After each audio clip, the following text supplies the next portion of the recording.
جب میں نے پارٹی کی وجہ سے اپنے باپ کو چھت والے چھوٹے کمرے میں جانے کو کہا تو ان کی آنکھوں میں سے آنسو بہنے لگے۔ اس وقت میرے ضمیر پر تھوڑی سی بے چینی ہوئی تھی، پر میں کیا کر سکتا تھا؟ اپنے گھر کو بچانے کا حکم بھی تو انہوں نے ہی مجھے دیا تھا، ورنہ میں ایسی عورت کو کب کا طلاق دے کر چلتا کر چکا ہوتا۔ میرے باپ نے خاموشی سے قرآن مجید اٹھایا اپنے کمرے میں سے اور اوپر چھت والے چھوٹے سے کمرے میں چلے گئے، جس کی اچھے طریقے سے صفائی بھی نہ کی گئی تھی، کیونکہ وہاں پر سب اپنا اضافی مال رکھتے تھے جو ضرورت نہیں آتا تھا۔ در حقیقت وہ کمرہ ایک سٹور روم کے طور پر استعمال ہوتا تھا، لیکن میرے باپ نے مجھے کچھ نہ کہا اور خاموشی سے اوپر چلا گیا۔ ان کی آنکھوں میں آنسو دیکھ کر میری آنکھوں میں بھی آنسو آنے لگے، لیکن اس وقت میں بے بس تھا اور میں کچھ نہیں کر سکتا تھا۔ پارٹی ہمارے گھر پورا دن اور پوری رات رہی۔ پارٹی میں اونچے میوزک کا انتظام کیا گیا۔ اس میوزک کا شور پورے گھر میں مچا ہوا تھا، یہاں تک کہ کوئی بھی انسان اس شور کی وجہ سے تھوڑی دیر کے لیے بھی اپنی آنکھ بند نہیں کر سکتا تھا۔ ہر طرف شراب کا دور چل رہا تھا۔ میری بیوی صرف اور صرف اپنی منمانی کر رہی تھی، کیونکہ وہ ایک عیاش فطرت عورت تھی۔ اسے اپنی ہی آزادی عزیز تھی۔ وہ نیچے غیر مردوں کے ساتھ اونچے اونچے کہکے لگا رہی تھی اور اوپر میرا باپ گرمی میں آنسو بہا رہا تھا، اور وہاں تو سارے مرد اس ہی کی عیش و عشرت سے مرعوب بھی نظر آ رہے تھے، اور یہی تو وہ چاہتی تھی۔ وہ ہر ایک پر اپنی دولت کی تھاپ بٹھانا چاہتی تھی تاکہ اس کی عزت بنتی رہے، لیکن اسے یہ معلوم نہ تھا عزت صرف دولت سے نہیں بلکہ انسان کے برتاؤ اور اولاد سے بھی اس کی عزت ہوتی ہے۔ لیکن اسے ان سب کی کوئی پرواہ نہ تھی۔ وہ اپنی ہی زندگی میں مست رہنے والی عورت تھی، یہاں تک کہ وہ اپنے ماں باپ سے بھی ملنے ان کی غربت کی وجہ سے نہیں جاتی تھی۔ اگر وہ کبھی کبھار اس سے ملنے کے لیے ہمارے گھر آ بھی جاتے تو وہ ان کو آدھے گھنٹے میں ہی وہاں سے کسی مجبوری کے تحت جانے کا کہہ دیتی اور بہانہ بنا لیتی۔ اگرچہ اسی کے ماں باپ کو سب معلوم تھا، لیکن وہ بیٹی کی محبت میں ہر دفعہ کھنچے چلے آتے تھے اور وہ ہر بار ان سے غصے سے ہی ملتی تھی۔ اس نے مجھ سے شادی بھی اسی وجہ سے کی تھی کہ میں اس سے چھوٹے درجے پر فائز ہوں اور ہمیشہ اس کی تابعداری کروں گا، اور ایسا ہی ہوا۔ اس نے مجھے چن کر ہی اپنی زندگی کا ساتھی بنایا تھا۔ اسے ساتھی سے زیادہ ایک نوکر کی ضرورت تھی جو اسی کی ہر غلط صحیح بات پر جی حضوری کرے اور اسے کچھ نہ کہے، اور میں ایسا ہی ثابت ہوا۔ پہلے پہل جب ہماری شادی ہوئی تو مجھے اس کی ڈٹھائی اور نافرمانی پر غصہ آتا، لیکن بعد میں جب ہماری لڑائیاں بڑھنے لگیں اور بچے ڈسٹرب ہونے لگے تو میں نے خاموشی ساتھ لی، اپنے باپ کی وجہ سے جس نے اپنی نیک فطرت کی وجہ سے مجھے چپ رہنے کی تلقین کی اور اپنے گھر کو بسائے رکھنے کی تلقین کی تاکہ میرا گھر اجڑ نہ جائے اور میرے بچوں کی زندگی تباہ برباد نہ ہو جائے۔ لیکن اس عورت کو میری کچھ بھی پرواہ نہ تھی۔ وہ سارا دن عیاشی کرتی، جب بھی چھٹی ہوتی اتوار والے دن تو وہ گھومنے پھرنے نکل جاتی، میرے اور میرے بچوں کے بغیر۔ در حقیقت بچوں اور مجھے میرے باپ نے ہی سنبھالا ہوا تھا، لیکن جب اس پارٹی والے دن اس نے مجھے میرے باپ کو چھت پر سٹور روم میں بھیجنے کے لیے کہا تو مجھے بہت شرمندگی فیل ہوئی، لیکن میں کچھ نہ کر سکا۔ چونکہ پارٹی سارا دن جاری رہنی تھی، اسی لیے اوپر میرا باپ سارا دن بھوک اور تنہائی کے احساس سے گھبراتا رہا۔ اسے کسی نے ایک بوند پانی کی بھی نہ پوچھی۔ میں بھی ان لوگوں میں شامل تھا، کیونکہ پارٹی کی عیش و عشرت میں خود بھی اس قدر کھو چکا تھا کہ میں نے بھی اپنے باپ کو بھلا دیا۔ یہ سب شیطان کی چال تھی جس نے میرے ذہن سے میرے بابا کا خیال بھی اڑا دیا۔ چھت پر وہ بوڑھا اکیلا روتا رہا اور قرآن پاک پڑھتا رہا۔ بھوک اور پیاس کے احساس سے میرے باپ نے نیچے آنے کی کوشش کی، لیکن جب وہ تھوڑی سی سیڑھیوں سے نیچے آیا تو نیچے چلتے ہنگامے اور بدتمیزی کو دیکھ کر اس کا دل گھبرانے لگا اور وہ اوپر چلا گیا تاکہ ان کی وجہ سے پارٹی میں کوئی بدنظمی پیدا نہ ہو۔ جب میں رات 3 بجے پارٹی ختم ہونے کے بعد اپنے باپ کو لینے کے لیے چھت پر گیا تو اس نے میرے قدموں کے نیچے سے زمین کھینچ لی۔ اس وقت میرا باپ اپنی زندگی کی آخری سانسیں لے رہا تھا اور اس کے دل کی دھڑکن بہت زیادہ تیز تھی۔ ایسا لگ رہا تھا جیسا کہ ان کے پیروں میں سے ان کی روح نکالی جا رہی ہو، لیکن یہ سب دیکھ کر میرے ہوش اڑ گئے اور میں خون کے آنسو رونے لگا۔ میرے باپ کی آنکھوں میں بے بسی اور بڑھاپے کے آنسو تھے کہ کس طرح ایک بیٹے کی نااہلی کی وجہ سے وہ بھوک اور پیاس کی شدت سے اپنی زندگی کھو رہا تھا۔ میرے باپ نے قرآن مجید کو اپنے ساتھ لپیٹا ہوا تھا اور ان کے دل کی دھڑکن بہت تیز تھی۔ میرے باپ کی نظر آسمان کی طرف تھی۔ تھوڑی ہی دیر بعد دیکھتے ہی دیکھتے میرے باپ کی روح اس کے جسم سے نکل گئی اور وہ پرسکون ہو گئے۔ جب میں نے نیچے آ کر اپنی بیوی کو بتایا تو وہ سو رہی تھی اور تھکاوٹ کی وجہ سے اس نے اپنے سسر کی موت کے باوجود اٹھنا گوارا نہ کیا اور ڈھیٹ بن کر سوتی رہی۔ میں نے ہی راتوں رات اپنے تمام رشتہ داروں کو کال کی اور اپنی بہن کو جو کہ دبئی میں مقیم تھی اسے اپنے باپ کی موت کی اطلاع دی تاکہ وہ بھی بر وقت پاکستان پہنچ سکے اور اپنے باپ کا آخری دیدار کر سکے۔ لیکن میری بیوی اتنی بے حس ہو چکی تھی کہ وہ صبح جب جنازے کا ٹائم ہوا اس ایک گھنٹہ پہلے اٹھی۔ اگرچہ اس وقت سارے مہمان گھر میں آ چکے تھے لیکن میری بیوی کو بالکل بھی شرمندگی محسوس نہ ہوئی۔ اس نے اپنے سسر کی فوتگی کی اطلاع اپنے کولیگز اور اپنے قریبی رشتہ داروں کو بھی نہ دی۔ مجھے اس وقت بے حد شرمندگی محسوس ہو رہی تھی لیکن میں پھر بچوں کی وجہ سے خاموش رہا اور مہمانوں کی وجہ سے تاکہ دوسرے لوگوں کے سامنے کوئی تماشا نہ بنے۔ میری بیوی چند گھنٹے ہی میرے باپ کی چارپائی کے ساتھ بیٹھی اور پھر وہ اٹھ کر اندر چلی گئی۔ تھوڑی دیر بعد وہ نہا کر اور تیار شیار ہو کر باہر نکل آئی، لیکن اس وقت تو مجھے اتنی شرمندگی ہو رہی تھی کہ میرے پاؤں سے زمین نکل جائے اور میں اس میں گر پڑوں۔ تمام لوگ میری طرف دیکھ رہے تھے۔ میں نے اپنی نظریں نیچے جھکائی رکھیں اور درود پاک کا ورد کرتا رہا۔ میری بیوی کی اس بے حسی کی وجہ سے میری بہن بھی بہت ناراض ہونے لگی، لیکن میں کچھ نہیں کر سکتا تھا۔ اسی لیے تو کہتے ہیں جب نئی زندگی کی شروعات کی جائے تو دونوں انسانوں کو برابر چلنا ہوتا ہے۔ اگر وہ برابر نہ چلیں تو رشتے میں توازن پیدا نہیں ہوتا۔ ہمارے رشتے کے ساتھ بھی ایسا ہوا، لیکن میں اپنے بچوں کی وجہ سے بہت خاموش تھا اور کسی بھی طرح کا کوئی ایک قدم اٹھانے سے قاصر تھا۔ مجھے ایسا محسوس ہو رہا تھا کہ میں اس کی جگہ پر ایک بے بس عورت ہوں اور وہ ایک مضبوط مرد۔ اس دن اس کی بے حیائی اپنے ٹاپ پر تھی۔ جب میرے باپ کا جنازہ اٹھا تو میں زاروں کو تار رونے لگا، لیکن میری بیوی نے مجھے دلاسا نہ دیا کیونکہ وہ مجھے نوکر ہی سمجھتی تھی۔ اس نے میری شرافت کو دیکھتے ہوئے مجھ سے شادی کی کہ میں اس سے کمزور ہوں گا تو وہ اپنی منمانی کرتی رہے گی، چاہے وہ غلط ہوگی چاہے وہ صحیح ہوگی۔ جب میں نے اپنے باپ کی لاش کو چھت سے اٹھایا تھا تو اس کے ہاتھ میں قرآن مجید تھا اور دوسرے ہاتھ میں ایک پرچی تھی۔ میں نے جلدی کی وجہ سے اس پرچی کو نہ کھولا کیونکہ اس وقت میں اپنے حواس میں نہیں تھا، لیکن بعد میں 2 دن گزر جانے کے بعد میں نے اس پرچی کو کھولا۔ اس پرچی پر وہ لکھا تھا جو مجھے شرمندہ کرنے کے لیے کافی تھا۔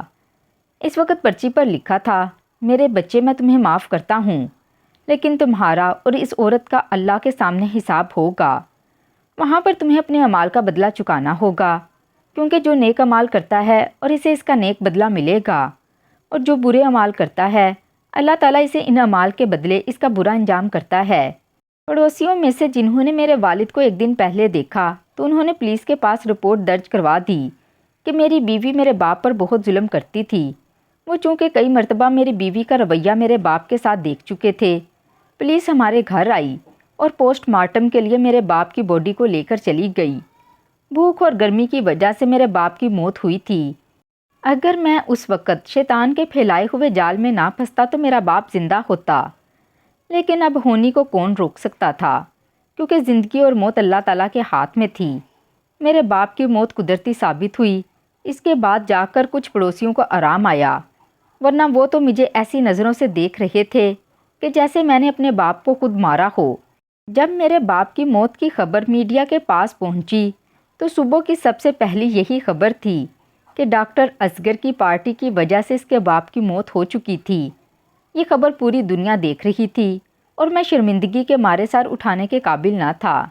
جب میڈیا میری بیوی کے خلاف بولنے لگا تو اس نے خود کو بدنامی اور بے شرمی سے بچانے کے لیے جھوٹ بولا کہ میں نے تو تمام دوائیاں اور کھانے پینے کا سامان وقت پر ہی اپنے شوہر کے ہاتھوں دیا تھا۔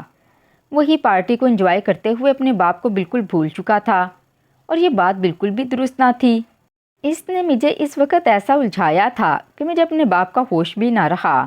اس نے جھوٹا بیان دیا۔ اس نے خود پر لگے ہوئے تمام الزاماتوں کو جھٹلا دیا جو کہ بالکل سچ تھے۔ جب اپنے باپ کو یاد کرتے ہوئے میں اس کے کمرے میں جاتا ہوں تو مجھے سامنے ان کی ڈائری دکھائی دیتی ہے۔ اس ڈائری کو پڑھنے کے بعد مجھ پر وہ راز انکشاف ہوتا ہے جو میرا باپ مجھ سے چھپائے ہوئے تھا۔ جب میرا رشتہ ہو رہا تھا اس دن میری بیوی کے ہی خاندان والوں نے میرے باپ کی بہت بے عزتی کی، اور اس بات نے مجھے بہت شرمندہ کیا کیونکہ اس انسان نے اپنی بیٹی کی وجہ سے غرور میں آ کر میرے باپ کی بے عزتی کی تھی۔ انہوں نے بدلہ لینے کے لیے اپنی بیٹی تو بیاہ دی، لیکن بیٹی بالکل بے حس ہو چکی تھی اپنے خاندان والوں کے ورگلانے کی وجہ سے میری بیوی نے مجھ سے شادی صرف اس لیے کی تھی کہ وہ میرے باپ کو نیچا دکھا سکے، اور اس نے ایسا ہی کیا۔ لیکن میرے نیک باپ نے خاموشی اختیار کی، وہ مجھ سے سب کچھ چھپا گیا۔ انہوں نے میرا گھر اجاڑنا صحیح نہیں سمجھا اور میری خوشی کے لیے خاموش رہے۔ بابا کی وفات کے بعد ہی مجھے راتوں کو ڈرونے خواب آنا شروع ہو گئے۔ شروع میں تو مجھے صرف اپنے باپ کی آواز آتی تھی، لیکن بعد میں وہ آواز اتنی خطرناک ہو جاتی کہ میں نیند میں بھی کانپنے لگتا۔ مجھے نیند میں بھی اپنے باپ کی قرآن پاک کی تلاوت کی آوازیں آتیں۔ ایسے لگتا کہ میرا باپ اللہ تعالیٰ کا بہت ہی پسندیدہ انسان ہو۔ میں نے اپنے ان خوابوں کے بارے میں اپنی بیوی کو نہ بتایا کہ مجھے رات کو ڈراؤنے خواب آتے ہیں اور ان خوابوں کی وجہ سے مجھے سکون کی نیند نہیں آتی۔ لیکن ان خوابوں کا سلسلہ صرف مجھ تک نہ رہا، بلکہ ان خوابوں نے میری بیوی کو بھی ستانا شروع کر دیا۔ اس نے بھی خوابوں کو دیکھ کر ڈرنا شروع کر دیا۔ وہ اچانک اٹھ کر رونے لگتی۔ ہمارے گھر میں جگہ جگہ خون کے نشان دکھائی دے رہے تھے۔ ایسا لگتا تھا کہ ہر طرف سے ہمارے گھر سے وحشت ٹپک رہی ہو۔ جب سے ان خوابوں کا آغاز ہوا تھا، ہمارے مالی حالات دن بدن نہایت خراب ہوتے جا رہے تھے۔ کچھ ہی دنوں میں ہم مقروض ہو چکے تھے اور ہمارا گھر بھی گروی رکھ دیا گیا۔ میری بیوی جو پہلے پہل غرور و تکبر میں مبتلا ہوتی تھی، اب اسے بھی نفسیاتی دورے پڑنے شروع ہو گئے۔ اس نے رات تو رات دن کو بھی چیخنا چلانا شروع کر دیا، اور اس سب کی وجہ سے اسے اپنی نوکری سے بھی ہاتھ دھونا پڑا۔ ایسا لگتا تھا کہ کسی جن نے ہمارے گھر میں بسیرا کر لیا ہو، لیکن اب یہ بات کسی کو معلوم نہ تھی۔ اس کے علاوہ میری بیوی جلد ہی پاگل ہو چکی تھی اور اس کا دماغی توازن بگڑ گیا تھا۔ جب میں نے یہ سب دیکھا کہ ہمارے گھر کا سارا نظام الٹ ہو گیا ہے، تو میں نے اسے اللہ کی طرف سے ایک عذاب سمجھا اور اپنی ہی بیوی کو طلاق دے دی۔ اسی کی وجہ سے میں اپنے باپ کا نافرمان ہو چکا تھا۔ اسی کی وجہ سے میرے باپ کی موت ہوئی تھی۔ اب اللہ تعالیٰ نے تمام غرور و تکبر کو ختم کرنے کے لیے ہم سے بدلہ لے لیا۔ جب ہمارے مالی حالات مشکل ہو گئے، کوئی بھی ہمارے پاس مدد کے لیے نہ آیا۔ وہ میری بیوی کے کولیگز تھے اور چاہے وہ اس کے دوست تھے، کوئی بھی ہماری مدد کے لیے نہ آیا، اور مشکل وقت ہمیں خود اپنے ہی دم پر کاٹنا پڑا تھا۔ میں نے اپنی بیوی کو طلاق دے کر گھر سے نکال دیا اور اپنے والد جی کی قبر کے قریب ہی خود کو وقف کر دیتا ہوں، اور میں نے وہاں پر اپنا زیادہ سے زیادہ وقت گزارنا شروع کر دیا تاکہ مجھے معافی مل سکے، جس کی وجہ سے وہاں پر موجود زیادہ لوگ مجھے دیوانہ سمجھتے تھے۔ لیکن انہیں پتہ نہیں تھا کہ میں وہ بدبخت انسان ہوں جس کی نااہلی کی وجہ سے اس کا فرشتوں جیسا باپ آج قبر کے اندر تھا۔ اگرچہ زندگی اور موت اللہ کے ہاتھوں میں ہوتی ہے، لیکن پھر بھی انسان کی غفلت کی وجہ سے اسے شرمندگی سہنی پڑتی ہے، کیونکہ حالات ہی ایسے بن جاتے ہیں اور سب انسان اسے ہی الزام ٹھہرانا شروع کر دیتے ہیں۔ میں نے خود کو اپنے والد کی قبر کے نزدیک قرآن مجید اور اللہ تعالیٰ کی عبادت کے لیے وقف کر دیا۔ میں دن رات وہاں زارو کتار روتا رہتا اور اپنے کیے کی معافی مانگتا رہتا اپنے باپ سے، لیکن اب کیا ہو سکتا تھا؟ میرے بچے جو اس وقت میرے بیوی کے پاس ہوتے، وہ بھی میرے پاس آ جاتے اور وہیں پر قبر کے نزدیک قرآن مجید پڑھنے میں مدد کرتے۔ میں نے قرآن مجید میں ہی اپنا سکون تلاش کر لیا۔ ایک دن مزار پر آیا اور ایک فقیر میرے پاس آتا ہے۔ اس کے ہاتھ میں وہی پرچی ہوتی ہے جو میں نے پرچی اپنے باپ کے ہاتھوں میں زندگی اور موت سے لڑتے ہوئے دیکھی تھی۔ اس فقیر نے وہ پرچی مجھے دی اور کہا کہ اسے پڑھوں۔ جب میں نے اس پرچی کو کھولا تو اس میں لکھا تھا کہ معاف کرنے والی ذات تو صرف رب ہی کی ہے، اسی سے معافی مانگو، اگر وہ معاف کر دے گا تو میں تمہیں معاف کر دوں گا۔ جب میں نے یہ سب پڑھا تو میں خون کے آنسو رونے لگا اور میں نے اپنی عبادتوں کو بڑھا دیا۔ دن رات میں نے اپنے آپ کو عبادت کے لیے وقف کر دیا۔ اسی وجہ سے آہستہ آہستہ ہمارے گھر کے حالات ٹھیک ہوتے جا رہے تھے۔ میرے بچے جو میری زندگی کا سہارا تھے وہ اعلیٰ تعلیم حاصل کر رہے تھے، اور میری بیوی جسے میں نے طلاق دے دی تھی، اس نے بھی علاج کے بعد کسی اور سے شادی کر لی اور ہنسی خوشی اپنی زندگی گزار رہی تھی۔ میرے گھر میں بھی سکون آ گیا، جو کہ بہت ساری کمیاں ہونے کے باوجود اللہ تعالیٰ کی طرف سے عطا کیا گیا تھا۔ میرے بچے میری تنہائی کو دیکھتے ہوئے نئی ماں لانے کا کہتے، لیکن میں نے انہیں منع کر دیا، کیونکہ میں نہیں چاہتا تھا کہ کوئی بھی ایسی عورت میری زندگی میں آئے جو مجھے میرے بچوں سے غفلت برتنے کو کہے، اور اب میں اپنی زندگی میں مزید نقصان نہیں برداشت کر سکتا تھا۔ میں اس ذات کا شکر گزار تھا جس نے مجھے ہدایت دی اور توبہ کے سجدے عطا کیے۔ انہی سجدوں کی وجہ سے میں نے اللہ تعالیٰ کو راضی کر لیا۔ جب کافی عرصہ گزر جانے کے بعد میرا آخری سانس نکل رہا تھا تو میری زبان پر بھی وہی الفاظ تھے جن کو میرے باپ نے آخری بار دہرایا تھا، اور قرآن مجید بھی میرے سینے پر موجود تھا۔ مجھے امید تھی کہ جنت میں ہم دونوں باپ بیٹا اکٹھے اٹھائے جائیں گے۔ جیسے جیسے میری سانسیں کمزور پڑتی جا رہی تھیں، میرے ارد گرد میرے بچے کھڑے تھے، آنکھوں میں آنسو مگر دل میں ایک عجیب سا سکون۔ میں نے ان کی طرف دیکھا، ان کے سر پر ہاتھ پھیرا اور اتنا ہی کہا، میرے بچوں اگر کبھی زندگی میں بھٹک جاؤ تو صرف ایک کام کرنا، سچے دل سے توبہ کر لینا، رب کے در پر جھک جانا، وہ کبھی خالی ہاتھ نہیں لٹاتا۔ میری بات سن کر میرے بڑے بیٹے نے میرا ہاتھ تھاما اور بولا، ابا ہم نے آپ کو سجدوں میں روتے دیکھا ہے، آپ کی دعائیں، آپ کا صبر، سب کچھ ہمارے دلوں میں نقش ہو چکا ہے۔ ہم وعدہ کرتے ہیں کہ ہم آپ کے بعد انہی رستوں پر چلیں گے جن پر آپ نے ہمیں چلنا سکھایا۔ ایک ہلکی سی مسکراہٹ میرے لبوں پر آئی، آنکھوں سے ایک آخری آنسو نکلا اور میرے باپ کا وجود اس دنیا سے رخصت ہو گیا۔ ہم سب کی زندگیوں میں کبھی نہ کبھی ایسا وقت آتا ہے جب ہم خود کو گناہوں میں ڈوبا ہوا محسوس کرتے ہیں، لیکن یاد رکھیں اللہ کی رحمت ہر چیز پر غالب ہے، وہ تو 70 ماؤں سے بھی بڑھ کر محبت کرنے والا ہے۔ اگر تم سچے دل سے توبہ کرو تو وہ ضرور معاف کرتا ہے۔ کبھی دیر نہ کرو، ایک سجدہ، ایک آنسو اور ایک معاف کر دینے والی میرے رب کی ذات ہی تمہیں بدل سکتی ہے۔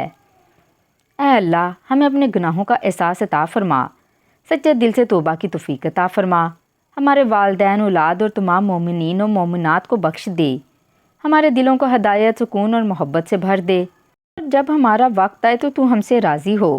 تو ناظرین، کیسی لگی آج کی کہانی کمنٹ باکس میں لازمی بتائیے گا۔ کہانی پسند آئی ہو تو ویڈیو کو لائک اور چینل کو سبسکرائب کر دیں۔ شکریہ۔